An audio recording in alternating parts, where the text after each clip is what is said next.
Today, we're diving into the Bronze Age of South Asia, focusing on the Indus Valley Civilization. We'll explore its urban planning, society, trade networks, and eventual decline. This period, spanning from around 3300 to 1300 BCE, offers fascinating insights into one of the world's earliest complex societies. Let's get started. The Indus Valley Civilization is one of the world's earliest urban cultures, dating back over 5,000 years. It covered a vast area, around 5,300 square kilometers, with more than 1,300 sites discovered across the subcontinent. This civilization was non-Aryan, largely secular, and known for its urban planning and trade. Its script, written in a unique pictographic style that alternates direction, remains undeciphered. The discovery began in the early 1920s, with key excavations at Harappa and Mohenjo-daro, led by pioneers like John Marshall. Let's take a closer look at the Indus Valley Civilization through its three main phases. It all starts with the early Harappan period, when village farming communities began to take shape, and early craft specialization and trade networks emerged. Then comes the mature Harappan phase, marked by peak urbanization, city planning, and standardized weights and bricks. Finally, the late Harappan phase shows a gradual decline, with deurbanization, loss of script, and a shift eastward. This timeline helps us understand how the civilization evolved over time. The Indus Valley Civilization was vast, stretching from the western edges of Baluchistan all the way to eastern Uttar Pradesh, and from Kashmir down to Maharashtra. It was larger than both Egypt and Mesopotamia combined. Across this huge area, we find many important sites, each with its own unique features.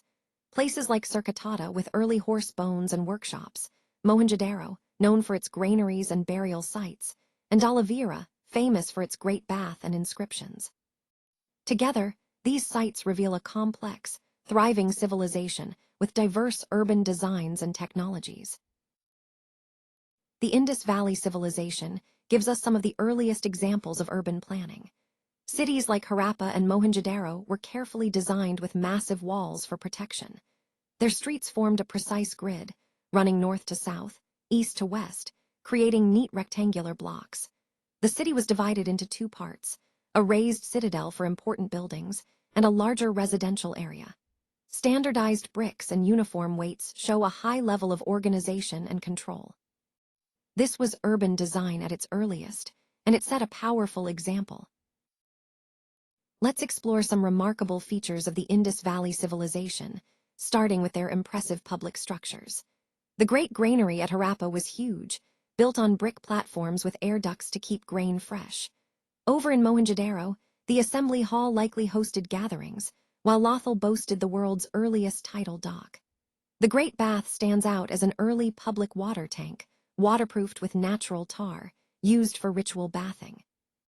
Their drainage system was equally advanced, with covered street drains, manholes for cleaning, and individual house connections.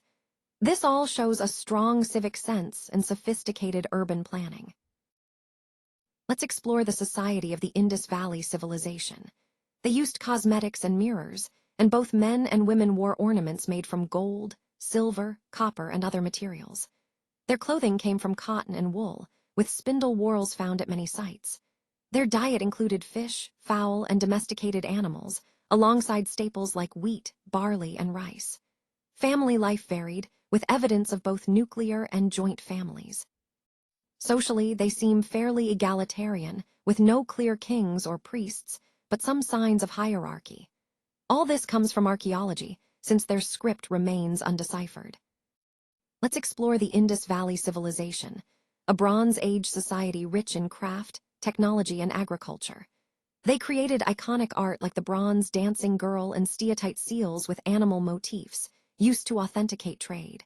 Pottery was both decorative and practical, made on wheels with striking designs. Bead-making thrived, with materials exported far and wide. Their metallurgy combined copper and tin, but iron was unknown. They mastered irrigation, cultivated staple crops like wheat and barley, and built large granaries, showing organized surplus storage. Tools and animal husbandry rounded out a complex, thriving economy. The Indus Valley Civilization thrived on trade, both near and far. They exported cotton textiles, beads, ivory, pottery, and timber. In return, they imported precious metals and semi-precious stones. Lothal's dockyard linked them to the Gulf of Combat, making maritime trade possible. Harappan seals have been found in Mesopotamia, and seals from the Persian Gulf show up in Indus cities.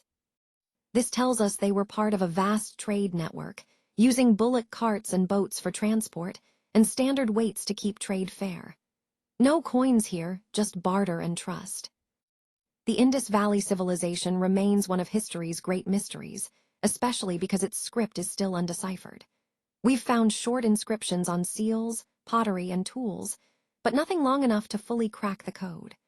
Scholars debate whether the script links to Dravidian languages or a lost, isolated tongue. Their writing is pictographic, with hundreds of signs, and written in a unique back-and-forth style. This undeciphered script limits what we can know about their politics and society. Their religious practices, too, are intriguing but not fully understood. The decline of the Indus Valley Civilization is a complex story with many possible causes. Some suggest internal unrest or class conflict, though that's a minority view. Disease like malaria might have played a role, but evidence is limited. Trade disruptions, especially with Mesopotamia, weakened the economy. Environmental factors like overgrazing and soil exhaustion harmed agriculture over time. River shifts and tectonic activity caused flooding and forced migrations. Climate change brought aridity, reducing food surplus. The once popular Aryan invasion theory is now largely discredited. Overall, the decline was gradual and likely due to multiple factors working together. The Indus Valley Civilization leaves a deep legacy that still shapes our understanding of ancient India. Its urban planning, with grid-patterned towns and advanced drainage, was unmatched for centuries. Craft traditions like bead-making and metallurgy carried on into later cultures.